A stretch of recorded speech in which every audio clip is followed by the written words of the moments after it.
আপোনালোকৰ যদি জন্মগত ট্ৰাইবেল মানুহ তেতিয়াহলে যেতিয়াই অসম চৰকাৰে এই 14টা জনগোষ্ঠীৰ ভিতৰত কাৰোবাক যদি সুবিধা প্ৰদান কৰিব বিচাৰে তেতিয়াই আপোনালোকে কিন্তু প্ৰথম আপোনালোকেই তাৰ বিৰোধিতা কৰে।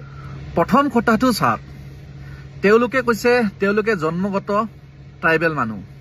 ঠিক আছে, আপোনালোকে জন্মগত ট্ৰাইবেল মানুহ, তেতিয়াহলে এতিয়া যিসকল 14টা জনগোষ্ঠী যিসকলে ST পাই আছে বা ট্ৰাইবেল মানুহ, তেওঁলোক ট্ৰাইবেল নহয় নেকি আপোনালোকৰ মতে?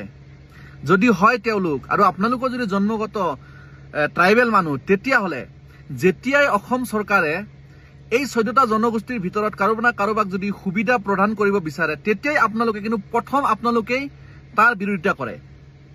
আমি আজিলৈকে বহুত দেখি আহিছো প্ৰথম বিৰোধিতা কৰা মানুহ হৈছে আপোনালোক।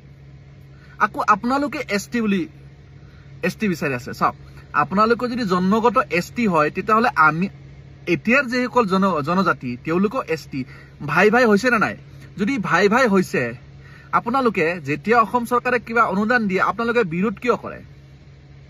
কাৰণ আপোনালোকে নিবিচাৰে নেকি যে আমাৰে ভাইসকল অলপমান স্বাৱলম্বী হওক? আপোনালোকৰ মেইন মোটিভ হেতু নহয়। আপোনালোকৰ মেইন মোটিভ যে এই 14টা জনগোষ্ঠীয়ে ST উপভোগ কৰি আছে, চৰকাৰৰ পৰা কিবা এটা সুবিধা পাই আছে, এইটো আমি কেনেকৈ কাঢ়ি আনিব পাৰো। আপোনালোকৰ টাৰ্গেটটো এনেকুৱা ধৰণৰ। আৰু আপোনালোকে কৈ আছে যে আমাক ST এইটো কাৰণে লাগে যে অসমখন আমি ST লেণ্ড বনাব লাগে। চাওক, ST লেণ্ড বনাব লাগে যেহেতু কৈছে, তেতিয়া মই এটা কথা কৈ থৈ দিওঁ, অসমত যিসকল এতিয়া জেনেৰেল আছে তেওঁলোকে এই জনজাতিকৰণৰ বিৰুদ্ধে মাত মাতিব লাগে। কাৰণ যদি অসমখন ST লেণ্ড বনাই দিয়ে তেতিয়াহ'লে আপোনালোকৰ কি সুবিধা হ'ব, কি অসুবিধা হ'ব, আপোনালোকে সেইটো নিজে বিবেচনা কৰক।